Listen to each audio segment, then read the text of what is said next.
This is Elsie Kerns, and tonight I have the pleasure of interviewing Britt Grogan, and she is going to talk to us about her life and some very personal issues for her addiction, recovery, and all of the things that led up to that, and how she now has a great transition going on, passion actually for helping others through public speaking, personal, and life coaching. So welcome, Britt. Thank you, Elsie. Yeah, it's nice to be here. Nice to have you talking to me tonight. Well, same here.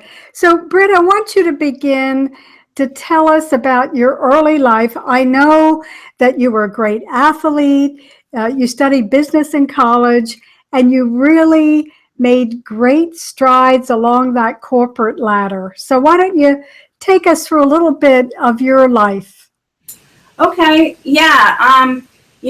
Hindsight is a big word in my life. And when I look back, I can see my life in, these chunks and all these different series. And I was, born into a normal family. I have two wonderful parents. I grew up in the suburbs of New Jersey.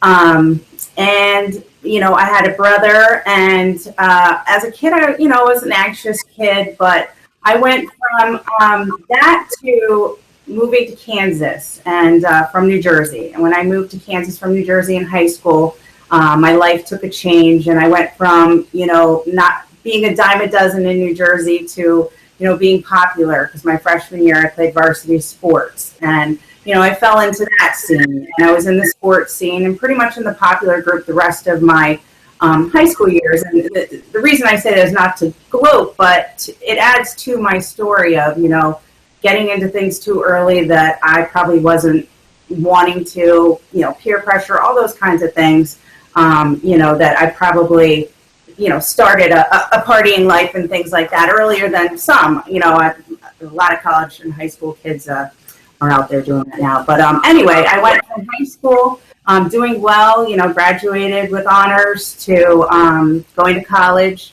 I went to Kansas University. I was a Jayhawk. I majored in business. I had a minor in psychology and, specialized in interpersonal communications. And from that, I basically graduated and got a good job right away. I always had great connections, all through life I had great connections. And it all started from sports, but that went from one thing to another. And then from college, I got into the business world.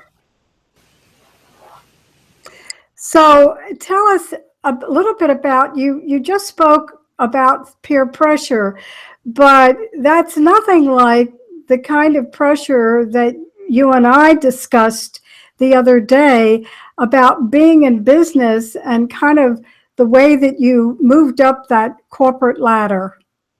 Yeah, I had decided, I had gotten a couple corporate jobs right out of college, and I had decided that the corporate world was not for me. And I just wanted to be a waitress, but that wasn't going over with the parents. So I got into Enterprise. Enterprise is a wonderful company, and I worked for them for 10 years. And I did great at Enterprise, but I worked very hard. And that was my focus, and that was my drive. And I've been one of those people through life that, pretty much if I put my mind to it, I was going to do it and I was going to achieve it. And that's what happened in business. And every year I got promoted. Every year I was making more. Every year I was doing well. And I finally got to a position that I could not wait to get to. Driven by like ego and money and things like that in an all-male world. And I got to this big promotion from Philadelphia to New York, and I ended up relocating up there. And that's pretty much when I got to that level of business. It was a huge eye-opener, tons of stress, tons of, a lot more than I had expected. My life changed up there. Well, a lot of things can change in New York, that's for sure. And I can imagine the kind of pressure that you were under. When did you discover that you really had a drinking problem? Because obviously, I believe you were in sales, and so you would be taking clients out to lunch or dinner. But when did you really begin to look at this for yourself as an issue and a problem? And what happened then? Yeah, I always drank, and I didn't always drink a lot, but pretty much since college, and I didn't really drink a lot in high school. I played a lot of sports, like I said, so I was pretty focused on that. But I did drink in high school. But when I got to college, it became more of a daily thing. And I noticed in college that I drank more, but I was never the one to get wasted. I always compared myself to other people. And this continued on through business, through life. And, I pretty much had like a couple drinks a day, never really thinking it was a problem because, again, I never went overboard. But when I started to notice it was a problem, it was a couple months before I had my first attack of pancreatitis. And the few months leading up to this, I noticed that it started to change and that I wasn't having as much fun anymore. I was drinking a lot more due to my job. I was marketing, taking people out, having to do a lot more things involving drinking just for the job. But then the stress of it, I noticed I was drinking more. And instead of having 2 glasses of wine at night before I went to bed, I was like sneaking shots. And I noticed my behavior started to change too, but I just really didn't take too much notice to it. But I in hindsight, like I said, I did notice there that it took a change on me. It just wasn't fun anymore, and it wasn't working the same way it had worked my whole life. But when I really knew was when, like I mentioned before, I had my first bout of pancreatitis. I fell out of bed, blackout pain one night, and I went to the hospital, and that whole, beginning of that journey is when I really knew there was a problem. Well, I appreciate you're willing to share some of your medical issues because they really discovered that there were some unique medical issues that you had. So do you want to share that with us? Because I think it's helpful for people to understand that you've been through a lot medically that then also required some painkillers. And what happened after that? Yeah, Elsie, basically what happened was I found out at 35 years old, and now granted, I had never been to the hospital in my life. I mean, other than childbirth, 35, I was admitted, and the night I got in, the doctor said, I think she might have a problem with drinking. And then the next doctor that took over the case said, no, it isn't about drinking. She has a major birth defect in her pancreas that she's had since birth. And you have 2 ducts in your pancreas. My major duct never connected. My life up until this point, because I had gotten sick a lot through life off and on, and they had done a lot of tests on me and never found this, ultrasounds, this, that, never found the birth defect in the pancreas. So by the time they found the birth defect in the pancreas, it was such a mess, and it was really so far along the way that the next few years became just an agony-ridden struggle for me, because this is when I really found out I was an alcoholic, because up until now I had never tried to stop drinking. But when I had the issues with the pancreas, the doctor said, you can never drink again. And I didn't know what that looked like because I had never tried to stop drinking. And I thought that an alcoholic meant you drank a lot. I didn't know what it really means is that you can't stop when you want to. And the pancreas was a huge, I had stents and procedures. And I was a person that, if, the procedure was supposed to open up the duct, it would close the duct. If it was a stent supposed to go in, it would move. And then I also was adding to this because my fear of dying throughout this, there were times that I was drinking when I shouldn't be. There were times when I wasn't drinking and I would be admitted. And it was just this battle, up until the point where they basically said, my pancreas was going to burn out in 2 months and I needed it to live. And that, that ultimately means that I was going to die. And my mom and my doctor at the time got me into a thing at Johns Hopkins, a program at Johns Hopkins, to where they were going to totally take out my pancreas. And when I asked the doctor, how many, first of all, I didn't know you could take out the pancreas because you just told me I needed it to live this entire time. That's why I've been having surgery after surgery after surgery to, fight this and try to keep it. But now I'm having it taken out. And when I asked the doctor, doctor, how many times have you done this? He's like, you're going to be number 11. And I was just mind blown. And then from this journey and during all of this, I transitioned from not drinking anymore to now being on painkillers, whether I was in the hospital on a PICC line with heavy medication and tons of painkillers, to out of the hospital on painkillers. I mean, painkillers didn't stop for me on and off, prescribed for 4 years. So, I didn't know actually I was an addict until I realized that because I stopped drinking. Well, if I stopped drinking, that would solve the problem, right? I thought I'd be fine. Well, now I was taking all the pain medicine, and that's how my transition went into pain medicine. And that's a tough road to go down for a lot of people, but especially me. Britt, can you share, if you feel that's okay, how did this affect your family? How did your mom and dad and brother and your extended family deal with this, and, other relationships that you had? Yeah. I mean, this is a tough subject for me and very hard for me to get through a lot of times. The effect of my family, and I'm going to tell you right now, this is one of the things that keeps, believe it or not, an addict and an alcoholic in their disease, is what we do to our family and friends, and the torture that we put them through is so much. It's overwhelming. My mother gave up, 4 years of her life literally every day in the hospital with me. I was in Johns Hopkins for 47 days, and my mother was there the entire time.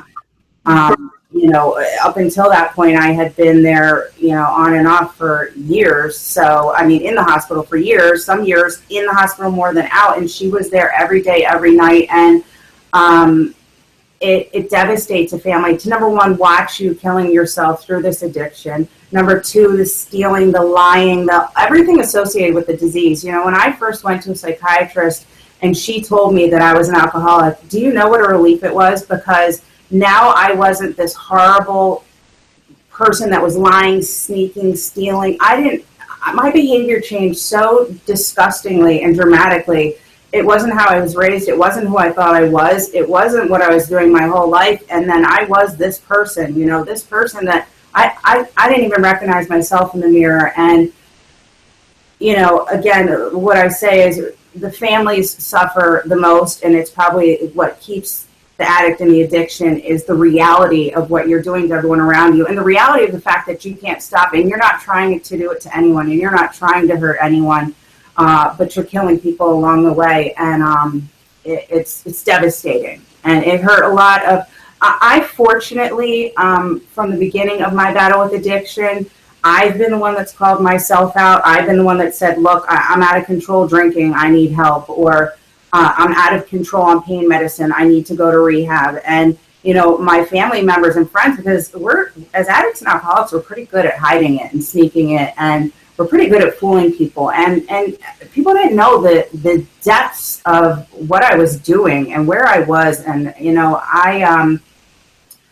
I just was happy to hear that I was an alcoholic addict, because once she said that and it was a disease, I understood, okay. And she said, those are the behaviors. That's what you do when you're caught in your disease. And it was a relief, because I thought I was a horrible, horrible person. And I didn't want to be that. And I hate to this day what I put my family through. But like I said, I've been blessed to have support from my family and my friends, because a lot of people don't have that. And it's very important, and it's something a lot of people don't want to talk about too. Another thing that I'm trying to be proactive about is people getting on top of this sooner than later, because it's such a shameful disease that nobody wants to talk about it. It affects so many people, whether you have it or you don't have it. Somebody around you has it, and people just don't want to talk about it, and that's why a lot of times these cases get so heavy, Yeah. You're indicating clearly that, this affected your self-esteem, and I really like the fact that you brought up the shame that this creates for everyone that's in addiction. But you found a special place that was different than anything else you had tried, Desert Rose. And I'd like you to tell us how you came upon that, what your experience was there. And I know that you also expect to go back and help out there as someone who's been successful in her recovery. Yes, I'm glad you bring up Desert Rose. It's very important. They are a huge reason that I am sober today. They have loved me, supported me, believed in me. Desert Rose is an intensive outpatient program for women in West Palm Beach, Florida. And unfortunately, a big part of my story, Elsie, is that I have been to a lot of rehabs, a lot of detoxes, a lot of IOPs, intensive outpatient programs. I've been to a lot of them. The one thing I can say is that I kept trying until I got it. And actually, I didn't get it. It's work every day. But I was actually a year sober yesterday, 1 year. But I digress. Desert Rose. So like I said, a big part of my life is that for the last 5 years is that I have been to a lot of these programs. But until I got to Desert Rose, I didn't know what it was like to have a group of people. And at the end of the day, they are a business. But before they are a business, they are a group of people who love, who care, who spiritually, emotionally, physically, mentally, just take you in and try to do everything they can to change, my life, these girls' lives. They have a men's program now, but I've never seen a facility put the patient before the dollar. A lot of these programs, don't get me wrong, they're very good, but they got people coming in, coming out, coming in, coming out. They have great therapists, but they have hundreds of people. And Desert Rose is an intimate setting. They're soul-centered. When I say that I just feel like they completely heal. They heal here, they heal here, they heal here, they heal everywhere. And it's funny because Desert Rose is a Christian women's program. They're, I would say more spiritually based because I didn't really know what the whole Christian aspect was at first. I wasn't raised in any type of religion, and they just take you in and they just love on you and they just care about you and they open you up to spirituality, whether you are Christian, not Christian, this or that. They just bring you in and let you know that you're loved, that you're worth it, that and they do so many things to help get girls jobs, get girls back in school, put girls in houses. They're a part, I truly call them family. They are family. The owner, Jacob, my spiritual advisor, me, the whole staff you're like friends with them. And I'm considered an alumni now. I'm in their outpatient program, but I go there like I'm still a patient. I'm 1 year sober and I'm still going there like I'm in some kind of program 3 to 5 days a week. I just love it there. And they never make you leave. And I don't know, I could go on and on. They saved my life. I just they're undescribable, and their care and their treatment. And if anyone has a problem, and the other thing, I had been trying, like I said, to get sober, and I had been at a lot of these places, but I didn't stay the amount of time that I needed to. And a year went by, and I realized I was still involved in Desert Rose, and I wasn't counting am I at 30 days? Can I get out of here yet? I'm still there. I'm still going there, and I love their program, and I hope to be a part of it going forward in one way or another. I'm trying to transition into the coaching, like you said, in public speaking, and any way I can be involved in Desert Rose, I'm going to try to be. Britt, it sounds as though their program has really lit up your passion for the idea of public speaking and helping other women in this situation. and possibly being a part in some way right there at Desert Rose. But I do have a slide, and I want people to know that, based on your background and training, that you're actually also offering personal life and group coaching on your own, in addition to what you might be able to help with at Desert Rose. So you just have like a whole new life that you've invented for yourself. Would you say that's true? Yes, I would definitely say it's true. Like I said before, working for Enterprise was a wonderful experience, and I thrived, and I felt what success feels like, and I felt like the drive of the dollar, and all of that. But that was all me based, me centered. I wanted to get there. I wanted the money. I wanted the next promotion. And it isn't about me anymore. What's about me is the fact that I'm recovering from this disease. And I kind of feel like, how dare I, the percentages of people in addiction that don't get this are it's so great. And when I found out that number, I was floored. I can't, not a lot of people get this. And I kind of felt to myself like, how dare I not try to give back and help women in this program get the freedom and the life back. I mean, I had 2 months to live, and I got through this health stuff, but I was mentally and spiritually dead, and I still wanted to die just because of that. And until, like I said, I got to Desert Rose, but until I started to move forward with my life, I started to look forward to things. I got a puppy who's a therapy dog who helps me wake up every morning. And until I felt that way, I needed to give back, and I needed to help other women. And like I said, who am I to have gotten this far and not give back and not help other women, other men too. But, I think I'm going to specialize in women because I have so many, I have years of so much, I have years of the business that I can help, but really the addiction is going to be my focus for a while, because that's where I feel like I'm the most needed. And I hope that my story and my life and my experience thus far is going to help people move forward like I did. It's the only reason I'm alive. So if I did, that's one of the reasons why I wanted to interview you, because you were so willing to talk about your life. And I want to bring up this slide right now so people can see that and present it to everyone. And you can see here, that should be on your screen. Yep. And this is, the fact that you are doing this personal and group life coaching now as a new career, how they can contact you, both your email and your phone number, and also how they can contact Desert Rose Recovery. I love the name. And again, I don't know that it could come any more highly recommended than what you have already shared with us.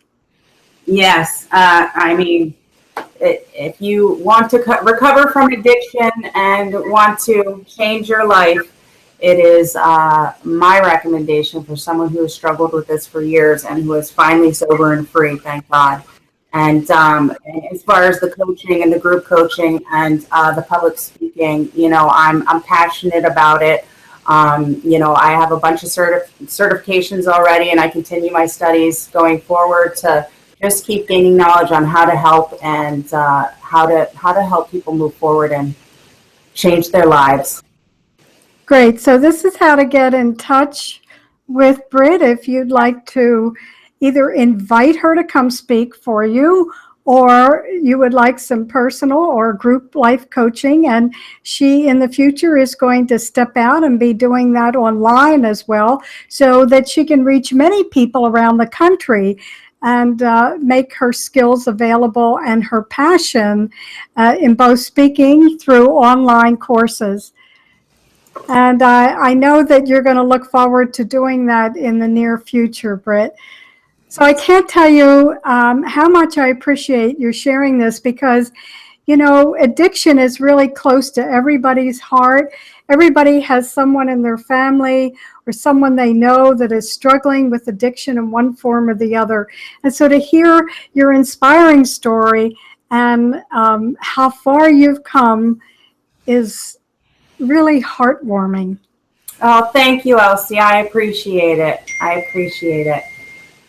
And to anyone else, yes, give me a call. Or I love the card that you made. Or I love the ending.